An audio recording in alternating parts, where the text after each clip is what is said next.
Hey guys, and welcome in to the Horseshoe Huddle on Sports Illustrated podcast. We are the Horseshoe Guys. I'm Deputy Editor Josh Carney, joined by Senior Writer Jake Arthur. Jake, how you doing tonight?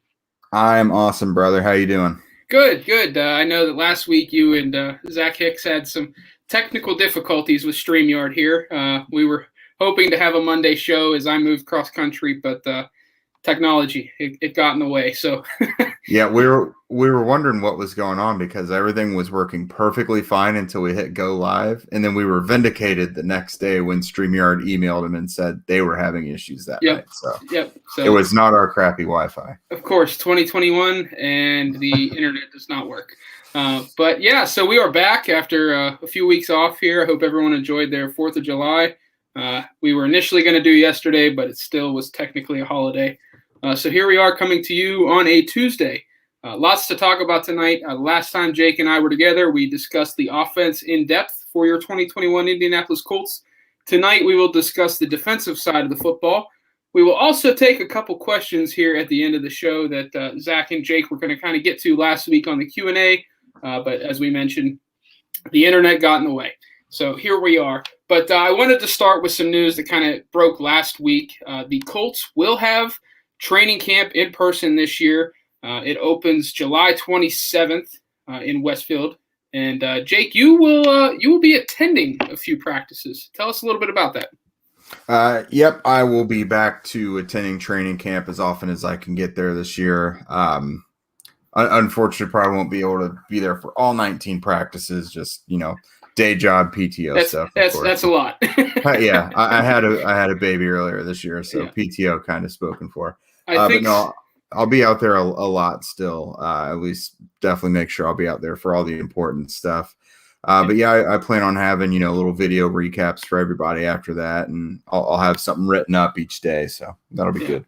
I think some of the true beat writers don't want to be there for all 19 practices. That's a lot. Yeah. Once we get to the end of it, and it's just like every year, especially Westfield. I don't the fields the Colts practice on at Westfield. There's something about a hot August morning that sometimes it just really takes you out. It takes it out of you. Yeah. I've been out there covering practice hungover before at like 9-10 a.m. and the humidity's at 150%. It can get ugly. It's awful. Oh yeah. But so the Colts report on Tuesday, July 27th at Grand Park Sports Campus. First practice will open Wednesday, July 28th to fans. You can learn more at colts.com/camp. And I am sure the Colts will be thrilled to have fans back at training camp as teams across the NFL have open training camps again for the most part. But then along with training camp, there was news that also broke last week that Lucas Oil Stadium will operate at full capacity in 2021. That is 63,000 fans. So open to the public completely thanks to the Marion County Public Health Department. That will be huge for this 2021 version of the Colts. Very good defense, a rebuilt offense, mainly at the quarterback position. To have fans back in that stadium, I'm excited to see that, mainly from a TV standpoint at this point. I don't know if I'll be able to get to any games this year, but it'll be nice to see people, in Lucas Oil again, screaming at the top of their lungs and really creating a home environment there because nobody in the NFL really had that until late last season. And I think it showed. I don't know about you, Jake, but I think it certainly showed for some teams that were playing at home that it made a difference that there were no fans there. Yeah, absolutely. I'm definitely looking forward to, again, being back in the building this year. COVID restrictions, of course, were another thing for media that were kind of altered recently. So that means hopefully I'll be back in the building this year. It just wasn't the same last year. It's a different work environment at home covering a game versus being in the press box. Yeah. That building can get really energetic, and I've seen some great moments there. So yeah. I'm personally really looking forward to getting back in there, and all the fans being there. That it just makes such a difference, like you said. You look at guys like Darius Leonard. How much juice that guy has and how energetic he is.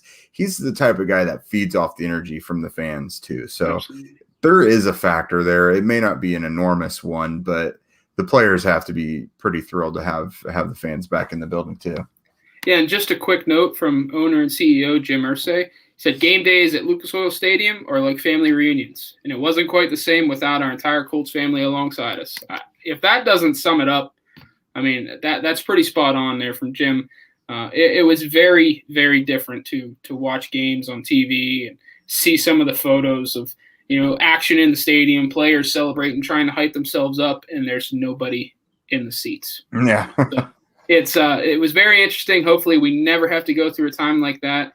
But the Colts will be at full capacity starting with the Seattle Seahawks and Los Angeles Rams coming into Indianapolis. So that will be a ton of fun, and they will get two good teams right off the bat. So we'll see how teams adjust to full stadiums right away, especially after a year off. So that, you fans that read SI and listen to this podcast and you go to the games, make noise, because you will play a factor in those first few weeks, especially after coming off a year where teams were on the road and didn't have to worry about noise factor. So it will be huge, but great to see that.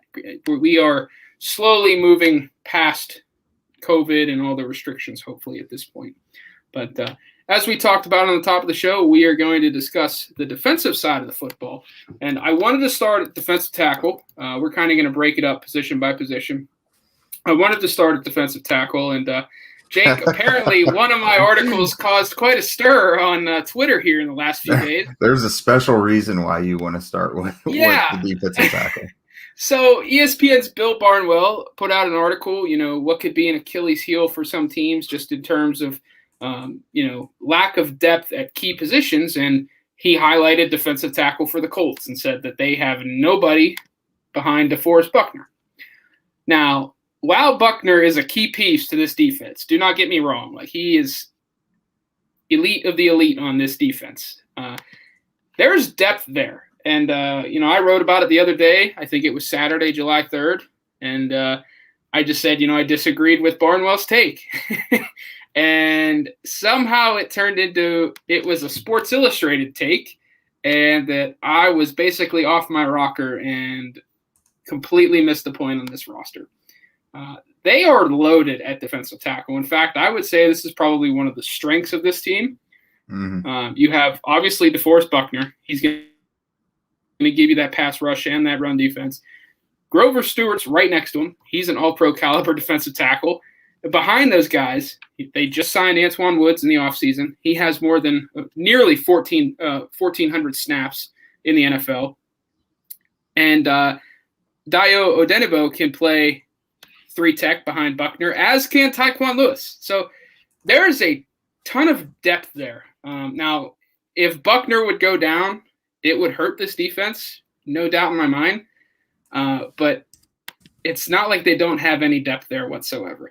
And this is what Barnwell said. I just want to read this off quickly. Buckner is one of the most expensive defenders in the league, but that's the sort of production teams are hoping to get from their top interior pass rusher. With question marks on the edge after Justin Houston left in free agency, though, the Colts desperately need Buckner to be that sort of force once again in 2021.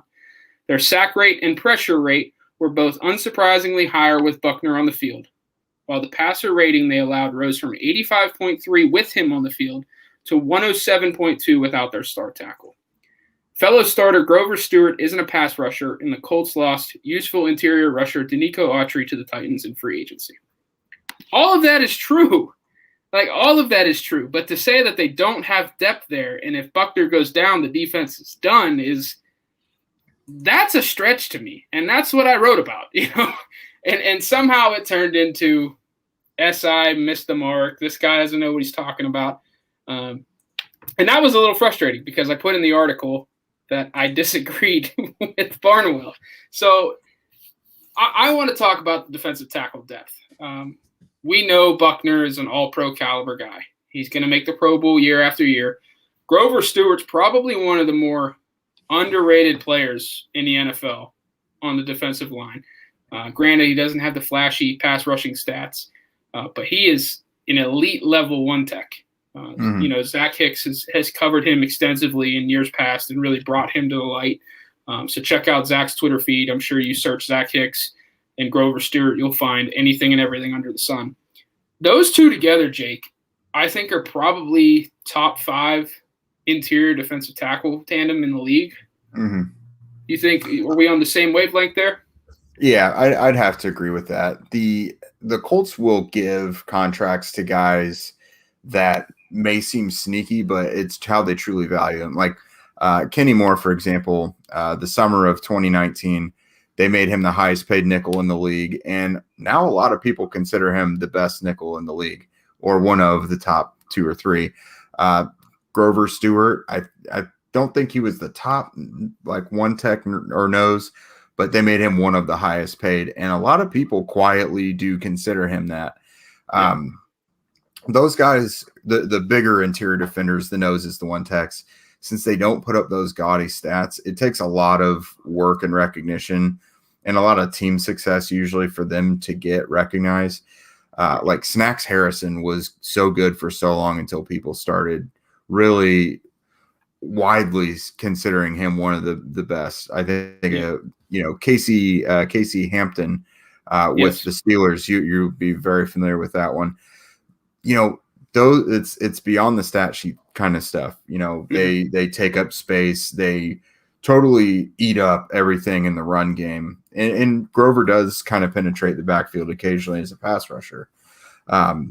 So I would agree. Defensive tackle is not a weak spot for the Colts. They've kind of got some young names to look at too.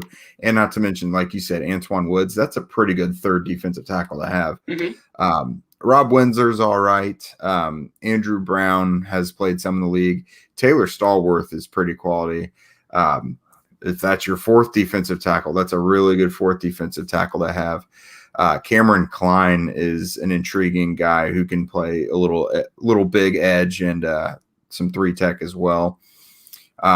But the Colts, I don't feel like they've invested a ton specifically in that position because they're so multiple on the line. Taekwon Lewis can play inside and out. Isaac Rochelle can play inside and out. Like you said, Odengbo inside and out. Kwity Paye probably will as well. They don't need just pure defensive tackles because they've got so many guys who can play inside and out, and they want to use those different packages. So you have to look at the entire defensive line when considering the defensive tackle position for them.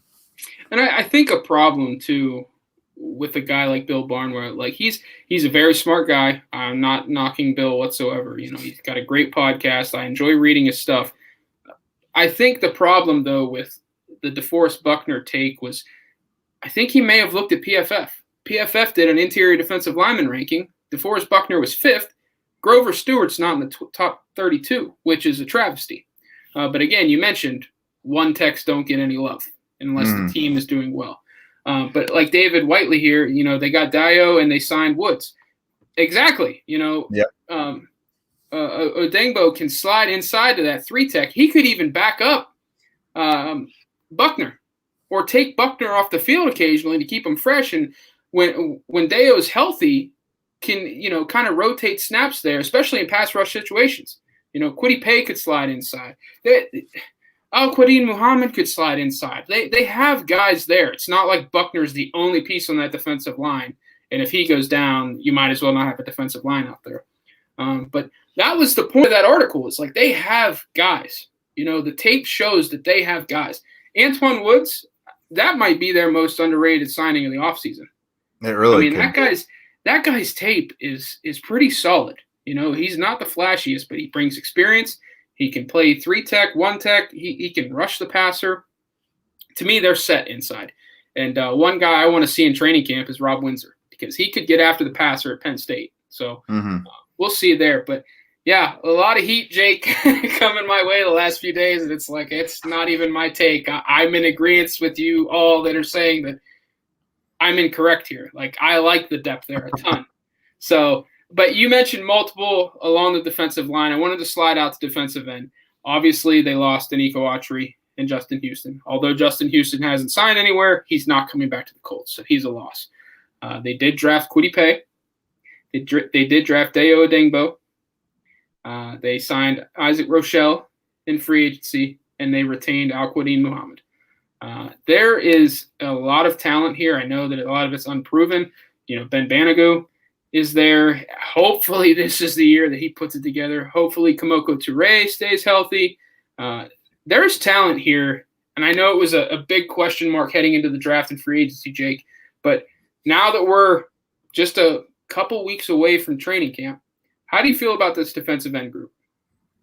I really like it. I think the potential there is crazy. I don't know if as a group it's going to come up this year, but I would expect by 2022, defensive end should be one of their top position groups. Absolutely. Yeah.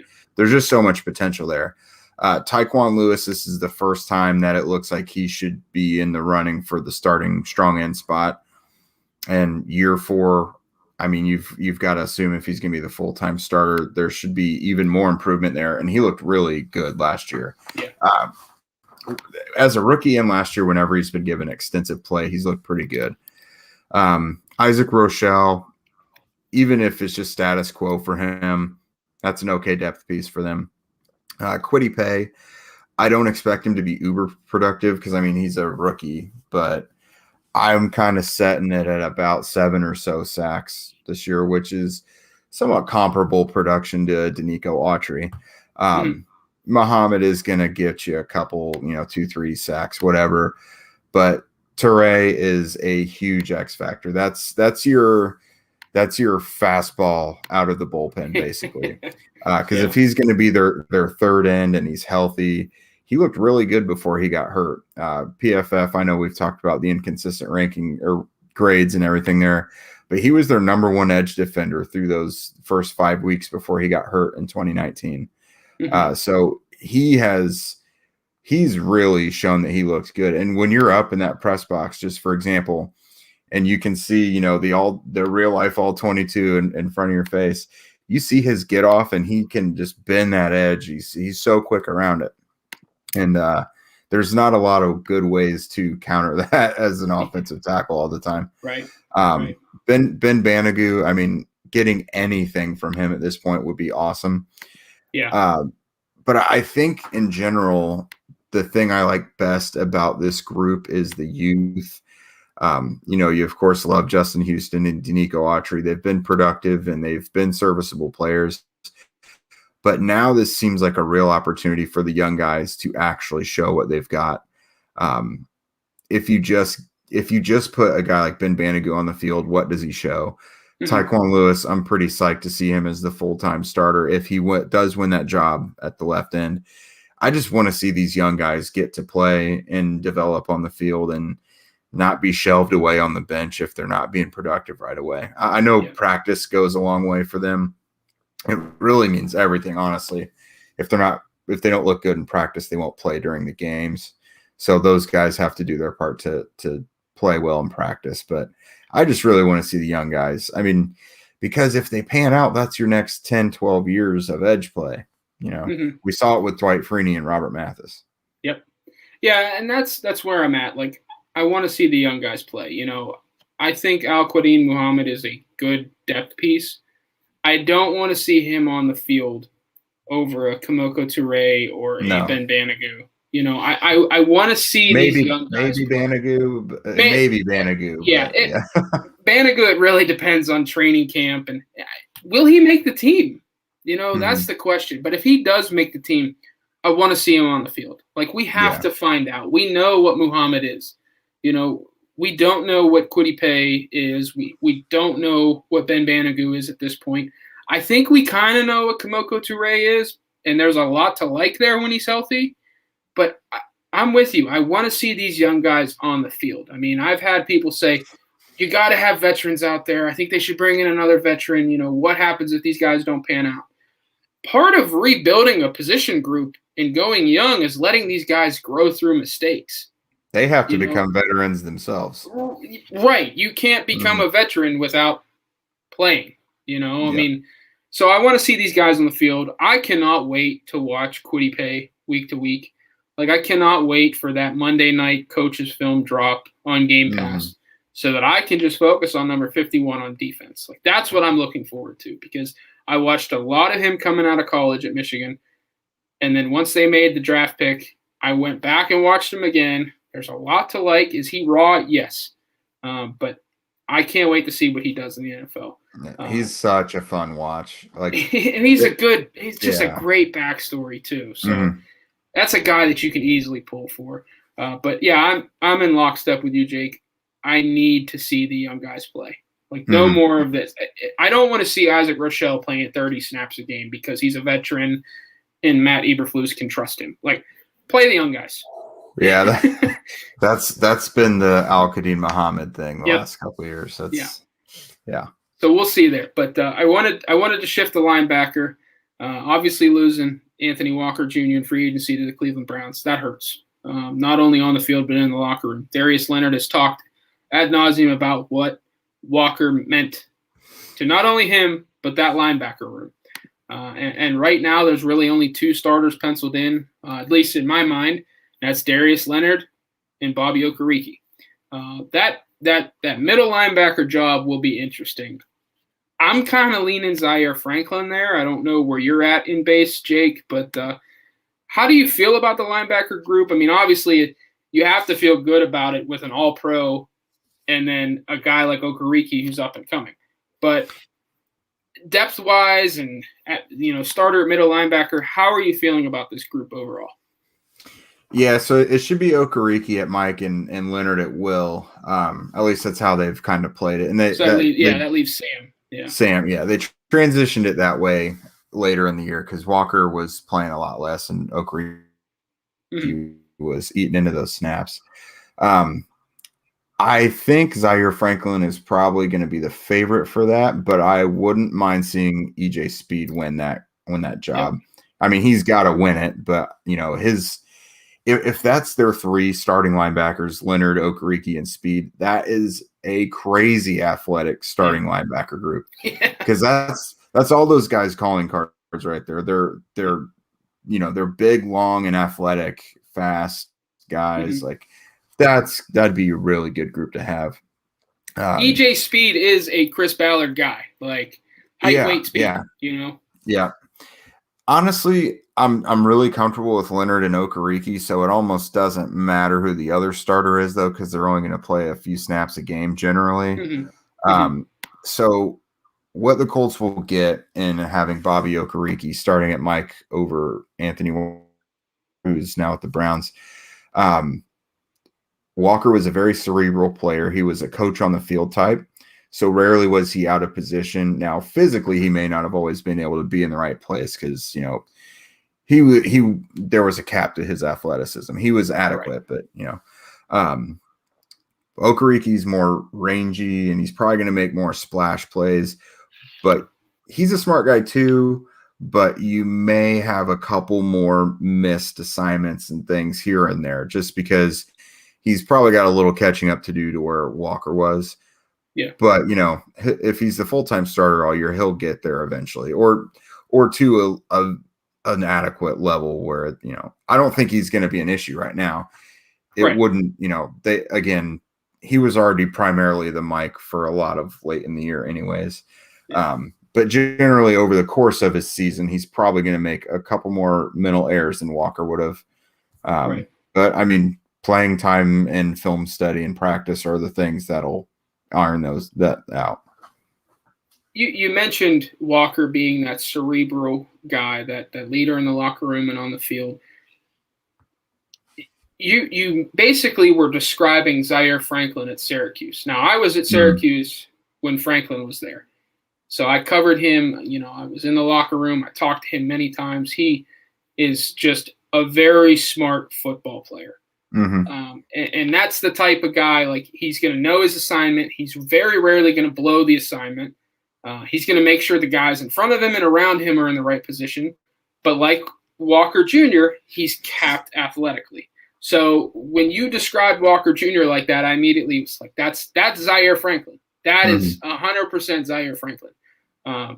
So I think that he's kind of, for me, he's kind of the front runner for that starting job. But again, I think if you gave Matt Eberflus and Chris Ballard and Frank Reich truth serum, they would say it's EJ Speed, So I feel really comfortable about this linebacker group. I felt a lot better, too, when they added Malik Jefferson there late in free agency. I know he hasn't fully panned out to what he was at Texas, but, again, that's a guy with experience on special teams. He knows how to prepare, and I think he can be really solid. The one guy I really like, though, Jake, in this linebacker group as a depth piece, Jordan Glasgow. Mm-hmm. Just special teams ace. That's what he was coming out of college. And when they made that draft pick, it was like, that's a special teamer right there. And he made an impact as a rookie. Yep. I don't know how much he could actually hold up on the field defensively in case of injury. But I feel so great about him playing on special teams, 10 snaps a game.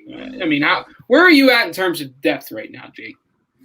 I think depth, it's not bad. There's some experience there. Glasgow, like you said, I've been kind of intrigued by him. He played that Viper position at Michigan, which is like basically we need someone to play something anywhere. Like, here you go. Right. Yeah. So he's capable of playing, or he was capable of playing just anywhere at Michigan. And I think if he filled in at like Will, for example, that would probably be where he would excel if he had to play a defensive position. Because I remember when he got drafted, a lot of people didn't know if he was going to be a safety or a linebacker. But looking at his special teams prowess, like you mentioned, of course, the Colts had an All-Pro in George Odom. His PFF grade was outstanding. Glasgow's grade was just like a sniff below Odom's on special teams. So the Colts may see it pretty similarly that Glasgow's not far off from Odom, and it could be one reason why they didn't give Odom a very big offer. But Sky Moore has started a game for them at Mike. He's played in a few on defense for them. EJ Speed, again, very quality player. Malik Jefferson has really only played special teams in the NFL. Matthew Adams has given the Colts quite a few Sam snaps earlier in his career. You feel bad for a guy like him because he came out of Houston in college as a thumper, and it's exactly what he did when he played on defense for the Colts.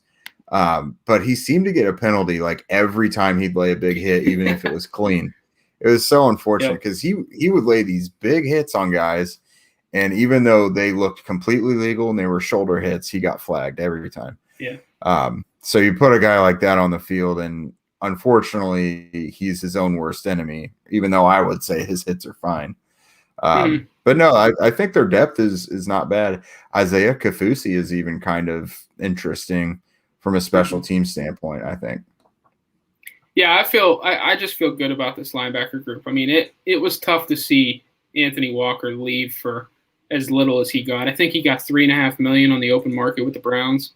That was tough to swallow, knowing that he could have been re-signed cheap. But again, I mean, they obviously transitioned to Okereke at the mic.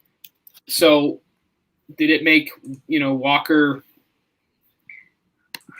I'm searching for the right word here. Did it make him obsolete on this defense? Maybe. But man, when you lose a veteran like that for $3 million, it's tough to see, knowing what he meant, on the field and in the room. But I feel good overall about this linebacker group. You wanted to say something there? Yeah, I was going to say I almost think it was by design that they drafted Okereke to be Walker's eventual replacement, and by the time Walker became a free agent, they liked Okereke enough and were comfortable with him being his successor to where. Not that Walker was never going to get re-signed, but he was one of the least likely, it seemed. I just wonder, and you can tell me if I'm wrong here and, barking up the wrong tree, but I just wonder if he could have shifted to that Sam role. If they're not going to play a ton of snaps, I wonder if he could have just been that Sam guy in base, could back up Okereke in base and dime, in case of injury, but still have that veteran leadership in the room. Ballard has talked about the culture constantly, but it's hard for me to go, okay, that was a smart move because it was 1 year, $3 million, considering the cap space that the Colts had. So, I think that could have been an option, but at the same time, I don't know if they would have wanted to do that to him because he could have gone somewhere and started. Right. I kind of assumed he was going to go somewhere and sign for more money than the Colts would have been willing to spend. And I thought he would have gotten $6 or $7 million a year. Honestly. Yeah, and be a starting inside linebacker in a 3-4 defense or something. That's kind of what I thought was going to happen.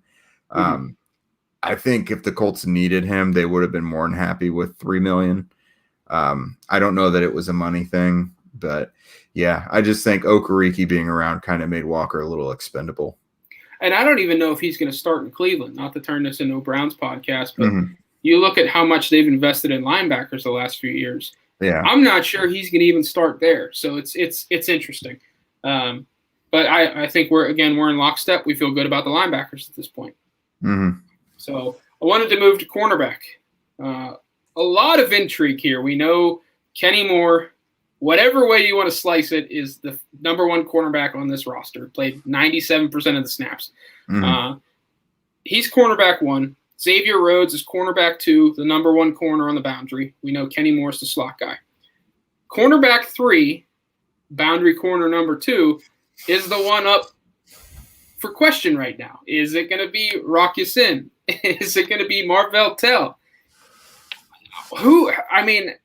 It's a little concerning that this position is up for grabs, but at the same time, that tells me that depth and talent is nowhere near an issue at this position, and that competition breeds greatness. And no matter what happens, you're going to get a guy out there that has earned it, has held off a lot of talented players, and the Colts secondary is going to be stronger for it. So I wanted to get your thoughts. I don't want to spend too much time on Moore and Rhodes because we've talked about them. We know how good they are in this system. I want to focus on cornerback 3 and depth. You have, as I mentioned, Rock Ya-Sin, Marvell Tell. You have Isaiah Rodgers, TJ Carey also battling for that position. Where are you at right now with those 4 guys, and who do you see emerging as that starting boundary corner number 2 in Matt Eberflus's system? Yeah, gun to my head, I think it's still Rock. I think he does enough. I think they like him enough, and I think he does enough in camp to hold that spot. It seems like James Rowe, the new cornerbacks coach, seems to think they could fix him by fixing his hands. Which, that has been his biggest issue. He's too aggressive with his hands. Yeah, he's too grabby. If it weren't for all the penalties, you could live with the amount of times he's beaten in coverage. Because it's not egregious. Like, if it weren't for the penalties, a lot of fans wouldn't say he sucked so bad. Honestly, they can say otherwise, but really, without the penalties, it wouldn't be as big of a deal. But man, so let's say devil's advocate that he doesn't win it. I truly don't know who I would give the edge to. TJ Carey has the veteran edge. I think Eberflus would be comfortable starting him in an instant. He plugged him in, had to plug him in a couple times last year for Rock and I think Rhodes for some starts throughout the year, and he did pretty well. But if Marvell Tell looks really good, then why would you not go in that direction? The Colts, if a competition between a young guy and a pretty older veteran is close, they'll tend to go with the younger guy. So if Marvell Tell looks like the real deal, and with a guy with that size and athleticism, I don't know why he wouldn't be successful in a defense like this. Then he could earn it. Isaiah Rodgers, they finally played him a little bit defensively in the Buffalo game, but they kind of had to. Yeah. So some injuries forced that a bit. Man, that's tough. I can't, outside of Rock, I can't give an edge to anybody, but I gave you some reasons for why someone might play more than the others, but that's one we're going to have to see develop on the practice field. I honestly, right now, I think I would lean Isaiah Rodgers just from what we saw in that.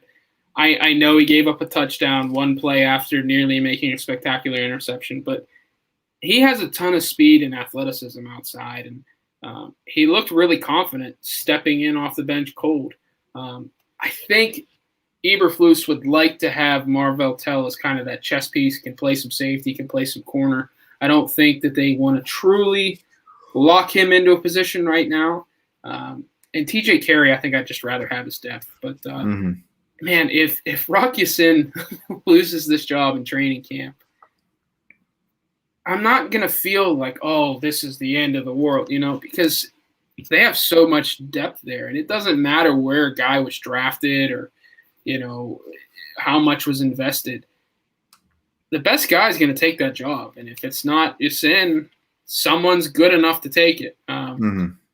I do think, though, if they fix his hands and they get him to stop grabbing, stop being so aggressive. Like, he has the feet and the speed to stick with guys where he doesn't need to grab them or be overly physical.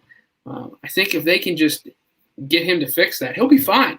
But I feel really, really good about that competition. Like, it's very rare that you see 4 guys that you're like, this is awesome. Like, this is going to be a heck of a battle. It's not a battle of like, well, this position stinks. We need someone to take it. It's like we have 4 guys that could be starting corners somewhere in the NFL. So that's huge, and that speaks volumes to Chris Ballard's roster building, which we'll touch on here in a little bit. But who's the one guy you're looking forward to watching in training camp and preseason at cornerback, Jake? Marvell Tell. Yeah. I was a big fan of his as a rookie. Circumstances kind of made it so that we didn't see him last year. He was a COVID opt-out. Yeah. But no, I was a big fan of his as a rookie. I thought he transitioned quicker than expected from free. He was a college free safety and then went pretty seamlessly to corner. Just his physical tools makes his potential at corner really good. Tremendous athleticism and explosion, and he's got great length. I think he's like 6'2", has 6'2", 195. Yeah, decent arm length as well. So that's a guy where if they hit with that, then he's got loads of potential. So he's definitely the one I look most forward to seeing. I'm going to say Isaiah Rodgers just because I love speed at corner and I love ball skills, and I think that's what he has. But going back to Marvell Tell, could you imagine the Colts trotting out Xavier Rhodes 6'1", 218, Marvell Tell 6'2", 195? I mean, I get poor man's Legion of Boom vibes there. Like if you remember those great Seahawks teams, Richard Sherman was 6'2", 200. Brandon Browner was like 6'3", 220. And they just took guys away. Now, granted, the game is called a bit differently now in the passing attack, but length, disruption at the point of catch, that still plays. And I think those two can do that at a high level. It could really help the defense take off. Yeah, Chris Ballard would absolutely love that if he got some enormous corners, because we always kind of thought he wanted his defense to be similar to that Legion of Boom type. If he was going to model it after a defense, kind of thought that was it. So yeah, that makes a lot of sense, and I think he'd be a big proponent of Marvell Tell taking hold of that other outside spot.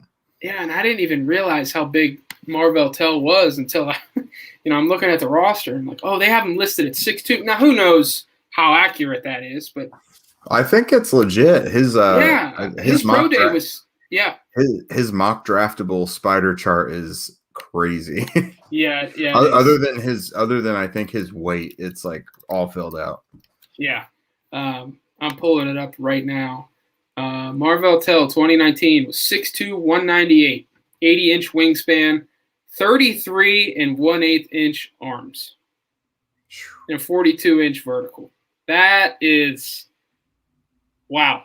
That wingspan and arm length were in the 94th and 92nd percentile for the position, and that was a safety.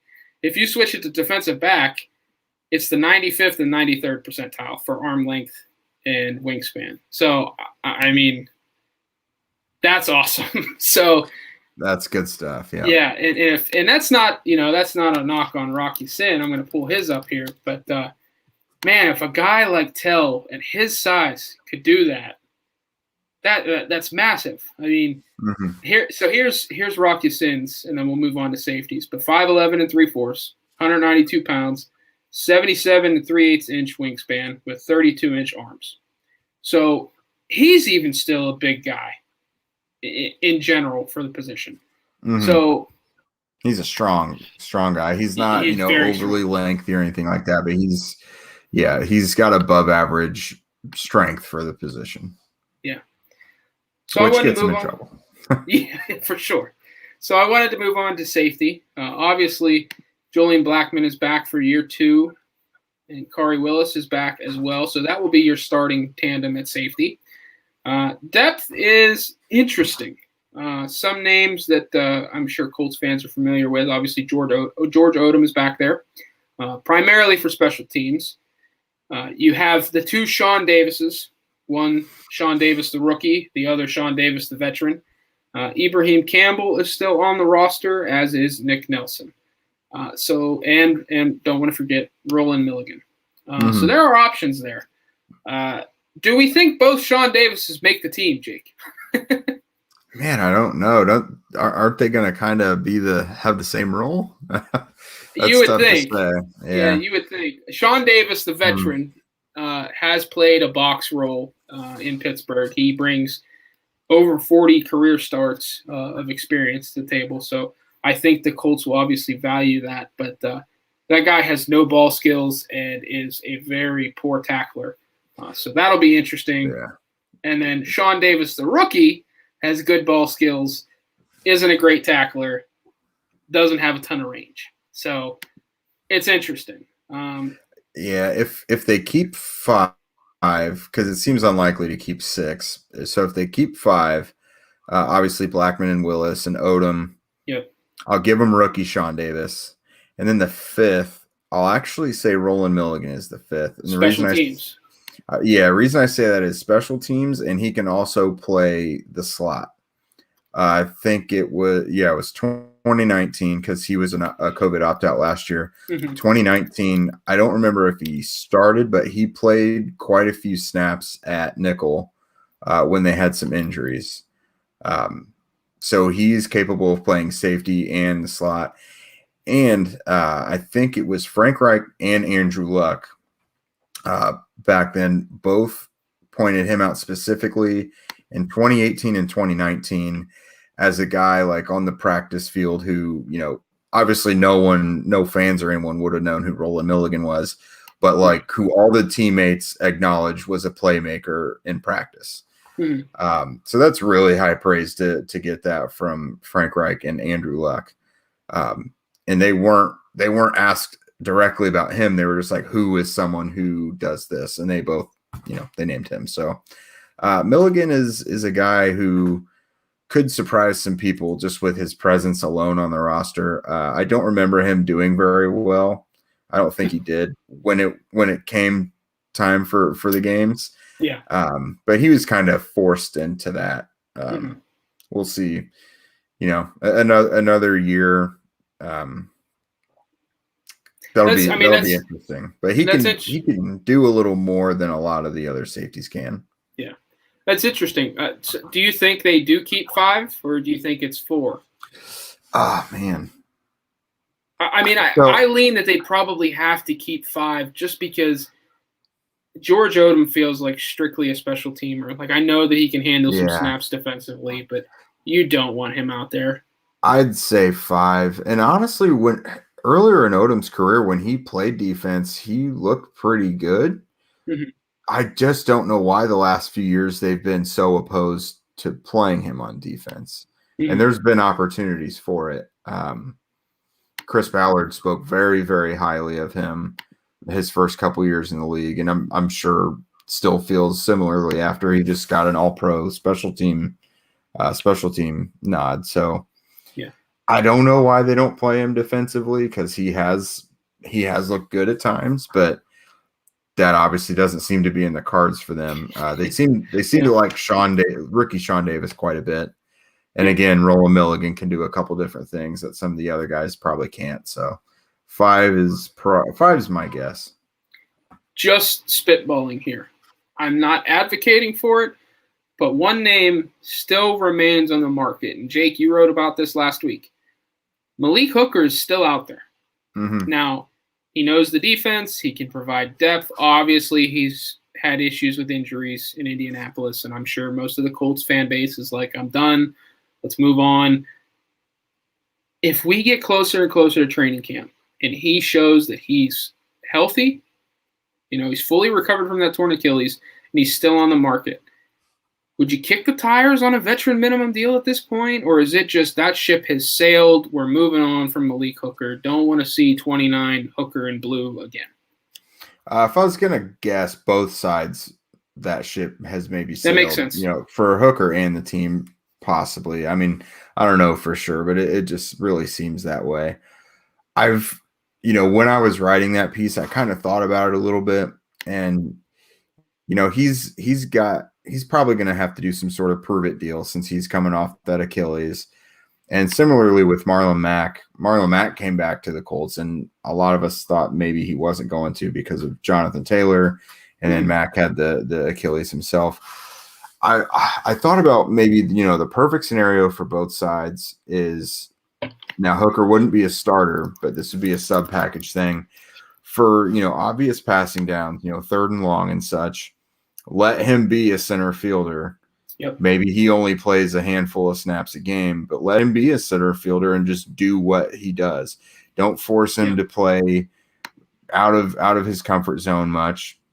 I mean, you want your guys to fit into your defense, but you also want to use your players for what their strengths are. So shoot, and third and longs, obvious passing downs and stuff. If you're going to re-sign him, again, I don't think it'll happen, but just put him back there. Let him be center fielder. Let him go get the ball. Yeah. Maybe that few of snaps helps him stay healthy all year.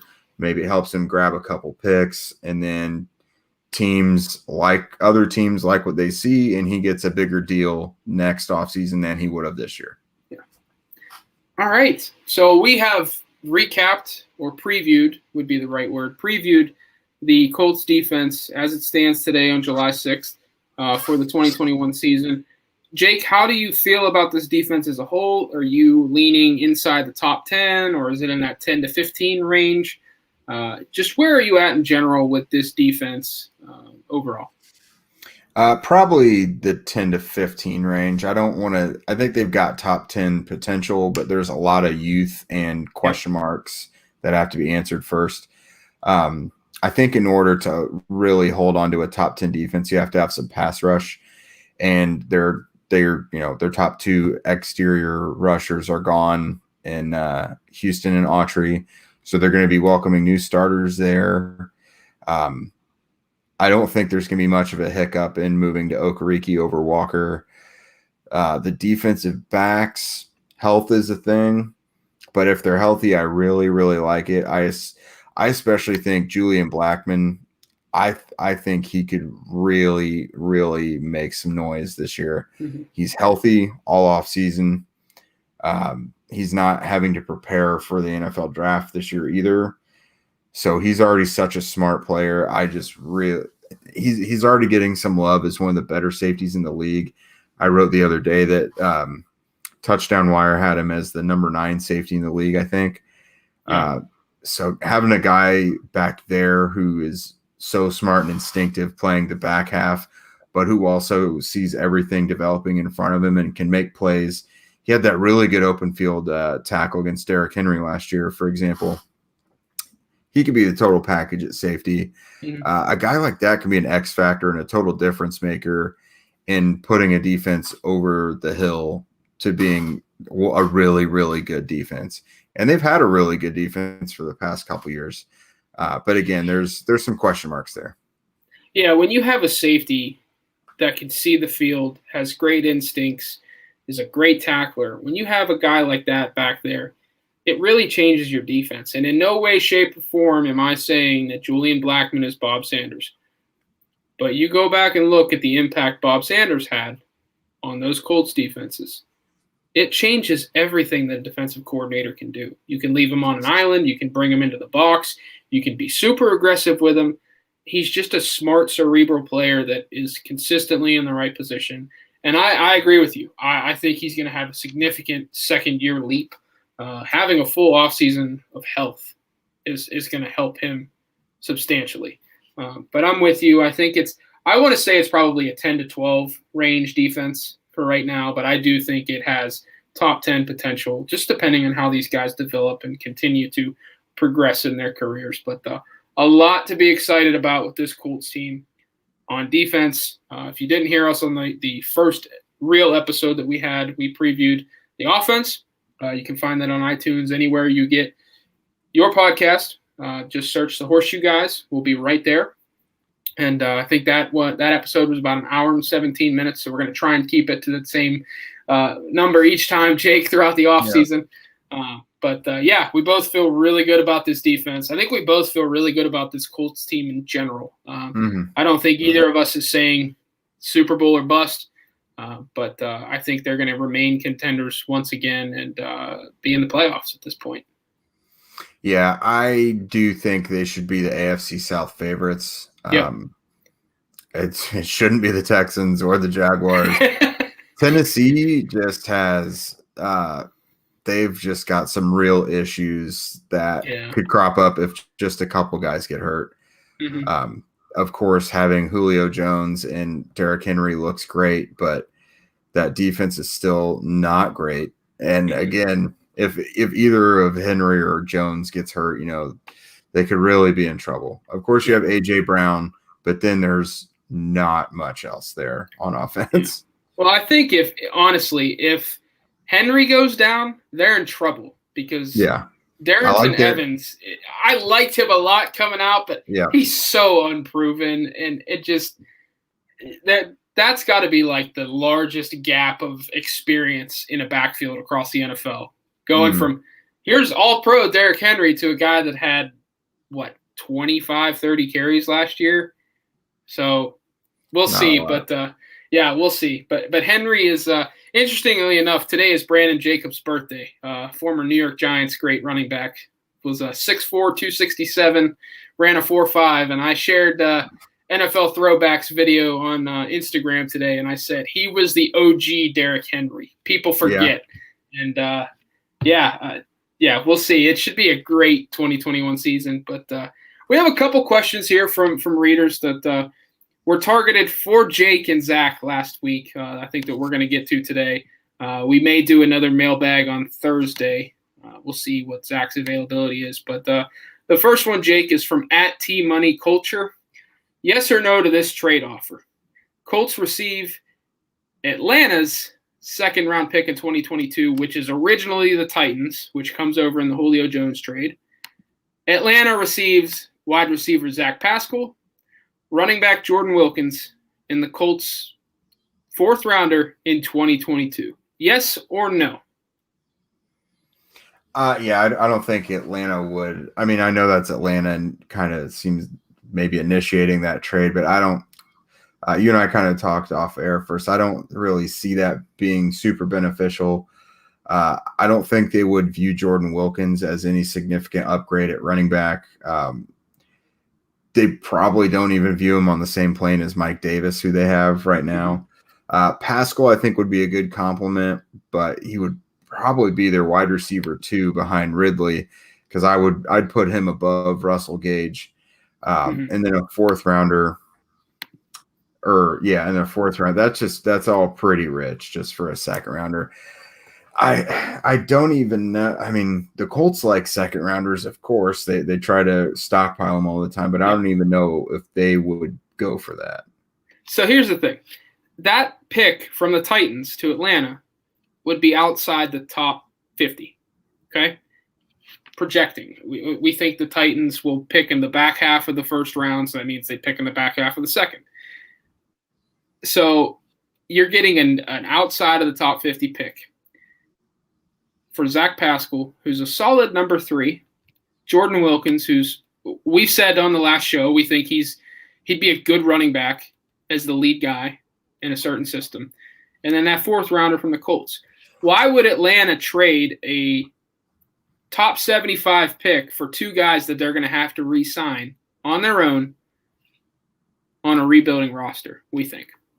So I don't think the deal works at all for either, but I also think Atlanta would be giving up way too much in that deal for two guys that they'd have to basically reset the market for. Not the positional market, but their individual market for. They would be in charge of re-signing them rather than just trying to wait until they hit free agency. So T-Money, I think Jake and I both here are a no from the Colts perspective. Yeah, I think Wilkins individually could probably be had for a 6th or 7th rounder, and then Pascal's probably more of a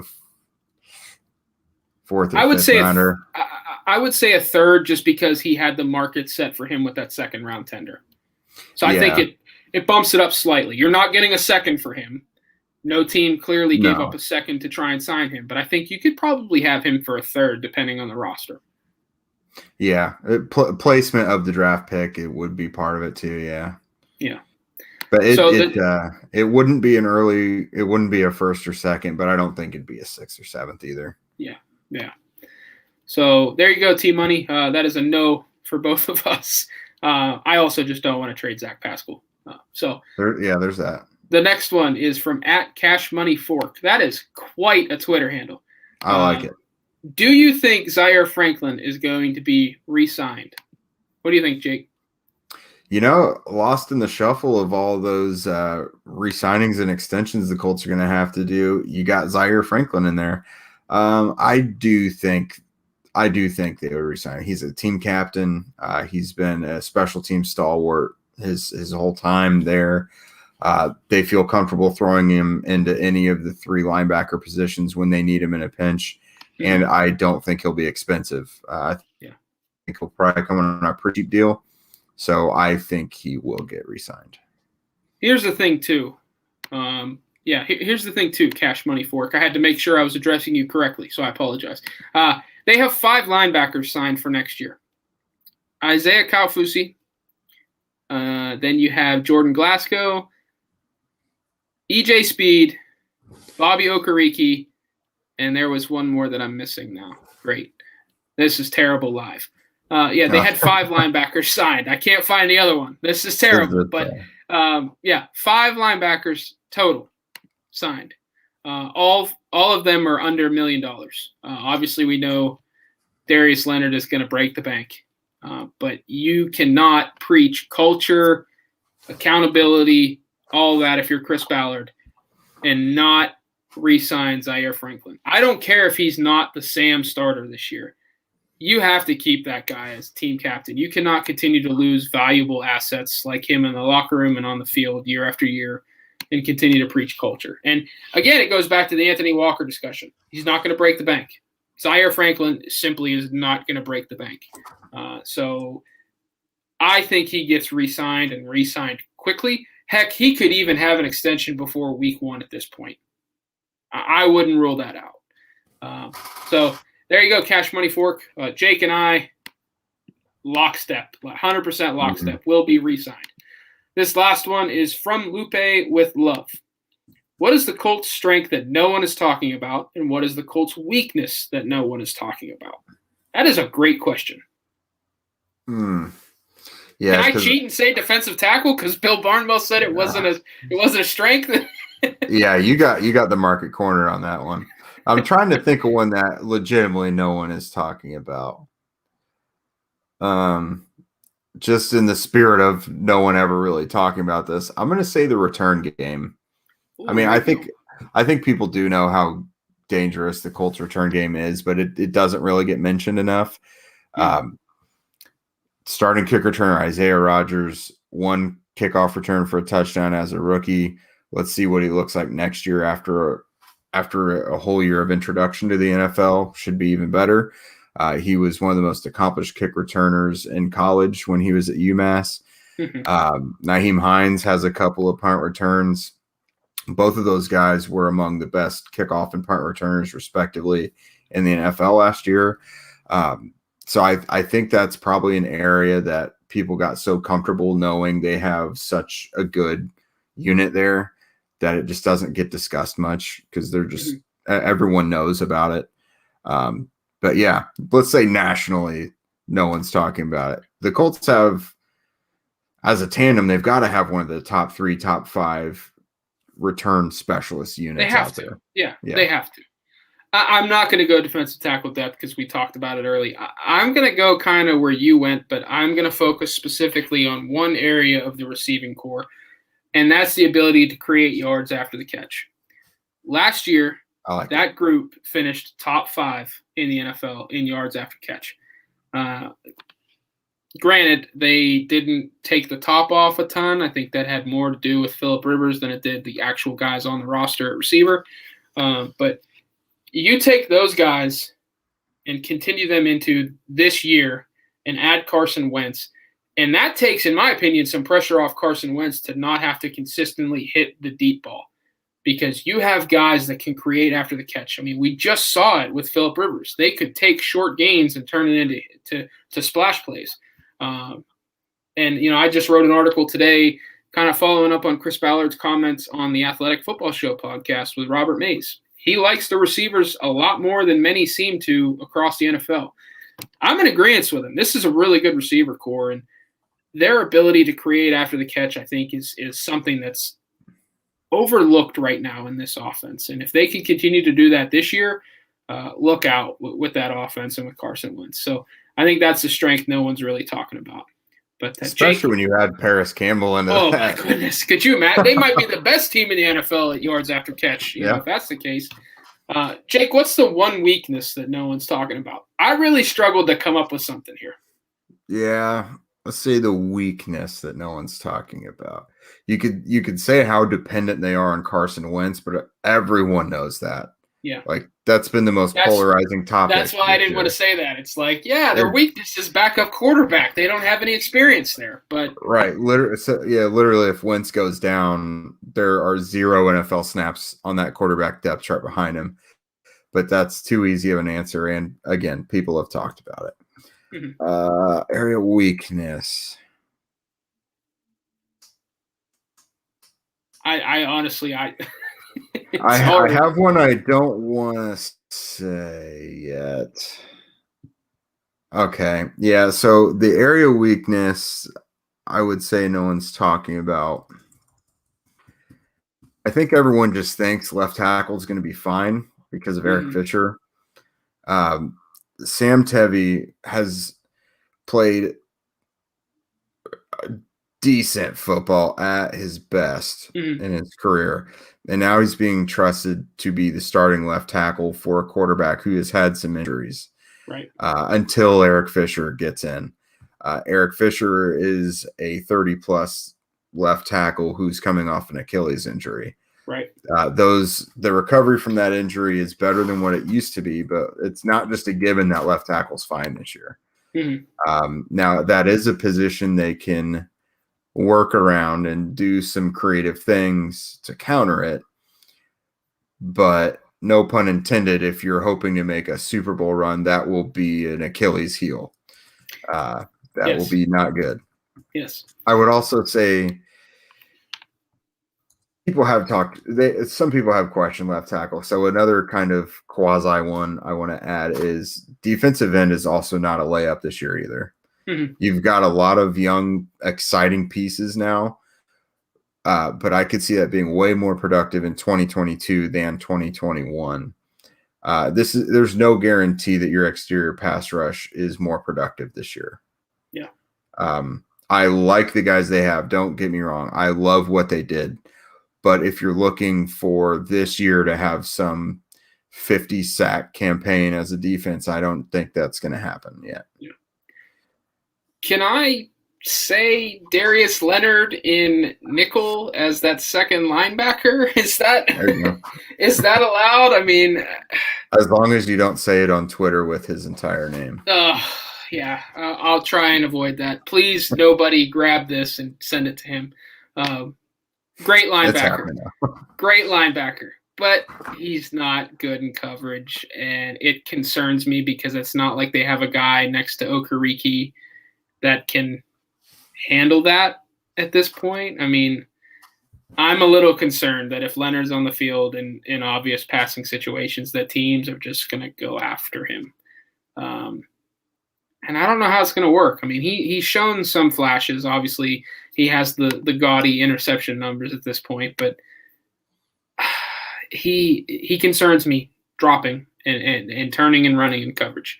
I think that could be a weakness, and it could be something we're talking about in October and November. Like, why have they not figured this out? Like, what is happening? So does that work? I mean, that guy kind of feels like a cheap shot. It's like you're going after the all-pro linebacker as a weakness. That's great, Josh. It's only one area of it. Yeah. I mean, I think everyone wants Darius to be the starting will, of course. Yeah. But everyone has their warts. Yeah, for sure. So, yeah, that's going to do it for the Q&As. Jake, do you have anything else you want to discuss, or wait till next time? I don't think so. I think we fit in some good stuff there. All right. If you want to lump in special teams, there's not a whole lot to talk about there, but I guess there is technically a competition between Rodrigo Blankenship and Eddie Pinheiro. Who do you think comes out on top there? I think it's Rodrigo, honestly. I think it's Hot Rod. Eddie Pinheiro's not like a super real threat to me. Like, I think it's a legit competition. Don't get me wrong. Like, if Pinheiro goes and kicks the hell out of the ball in preseason and training camp, be the guy. Yeah. They could lean that way, but it's not like he's some super accomplished guy. He's not even really like an accomplished journeyman. Right. I think he's really only kicked extensively 1 year. I think that was with the Bears too, right? Yeah, I think this is more of just giving Rodrigo healthy competition, and hopefully letting him know he needs to strengthen up that leg. Yep. Because he had great rookie numbers, but he cleaned up inside 40 yards. Yeah. Whenever he was asked to go 50 plus, I think he was 1 of 3 from 50 plus. And I think they knew they didn't want to test him much from that deep either. Because I seem to remember a few times where they probably, with someone else, they would have maybe gone for a 54, 55 yard field goal, but they just wouldn't do it with him. Yeah. Yeah, not much to talk about, honestly, on special teams. I mean, we'll see once the season or the preseason starts. I think it's Hot Rod all the way. But that's going to do it here on the Horseshoe Huddle on Sports Illustrated podcast. We are the Horseshoe Guys. You can follow Jake on Twitter at JakeArthurNFL, and on Facebook you can find Jake.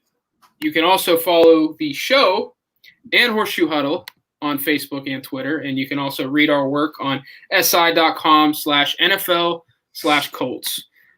We are there daily.